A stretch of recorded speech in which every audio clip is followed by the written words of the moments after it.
Two men could be facing criminal charges following a rollover accident in Union Township. Good evening and welcome to News Central 34. I'm Wade Shields. And I'm Anne-Marie LaFlame. It happened last night just after 9 p.m. on East Broomfield Road. 24-year-old Scott Michael Talaski was traveling eastbound in the passing lane when he attempted to pass a car driving in the outside lane. Talaski told police the car he was attempting to pass began moving into the passing lane, causing him to lose control of his car. The vehicle ran off the road and rolled over several times, ejecting Talaski's passenger, 26-year-old David Hare, from the car. Talaski and Hare were both transported to Central Michigan Community Hospital, where they were treated for minor injuries and released. Sheriff Leo Medashevsky told News Central 34 that alcohol is believed to be a factor in the crash, and charges could be brought against the two men depending on the results of the blood alcohol tests. This weekend, Riverwood Golf Club and Resort will host Strikes for Soldiers.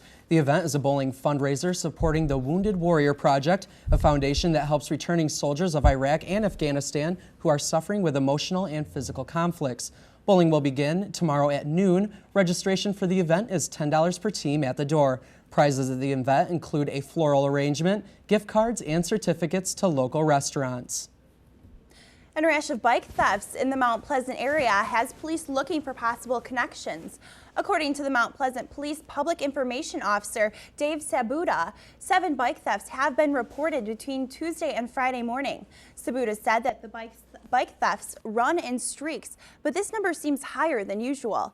The bikes range in cost from $60 to $450, and the total cost of the bikes stolen add up to about $1,300. Sabuda was unable to say if all the thefts were connected, but said that because 3 of the thefts reported in the same night involved bike chains being cut from the racks, those thefts are likely connected.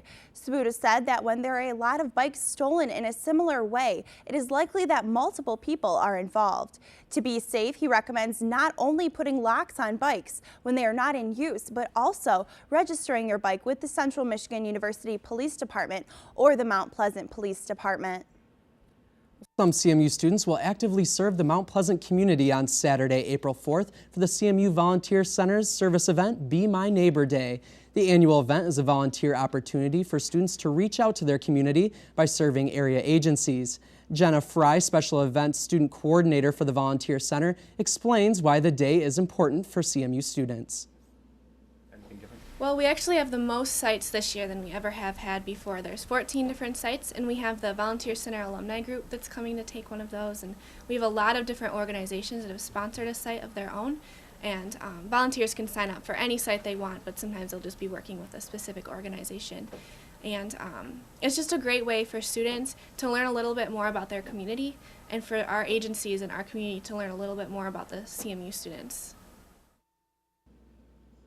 Check-in for the event is 9 a.m. in front of the Bovee University Center, and the service event is from 10 a.m. to 12 p.m. Registration and information for Be My Neighbor Day is now open to all CMU students on volunteer.cmich.edu. Well, the warm weather is here, and so is spring cleaning. With that in mind, the Mount Pleasant Street Department has instructions on the disposal of yard waste.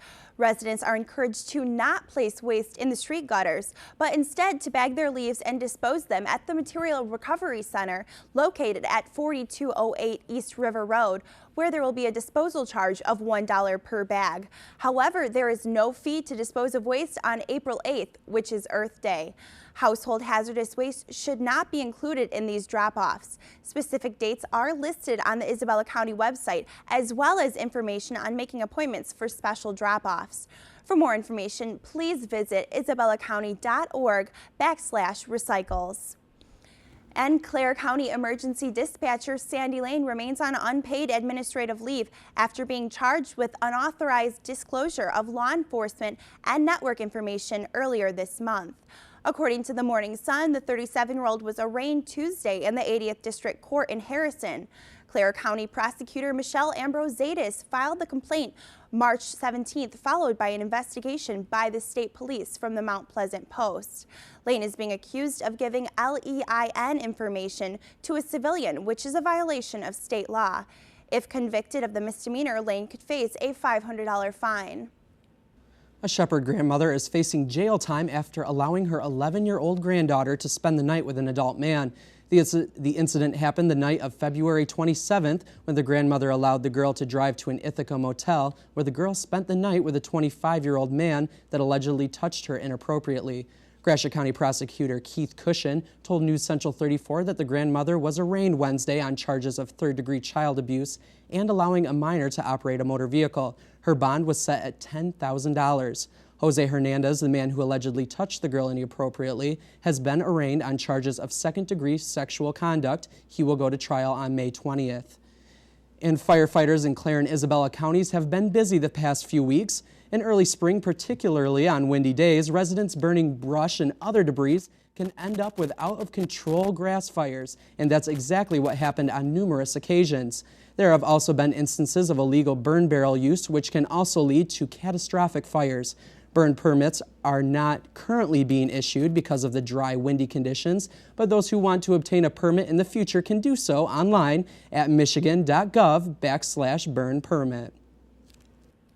Well, officials from the Michigan Department of Transportation have told Saginaw State Senator Roger Kahn that the construction project on this 16-mile stretch of road on US 127 has been put on the 5-year plan.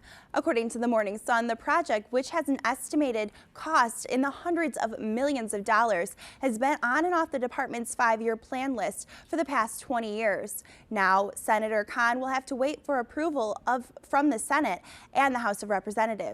If approved, Governor Granholm will have the final decision. Well, that's going to wrap it up tonight for News Central 34. I'm Wade Shields. And I'm Anne Marie LaFlame. Have a great night.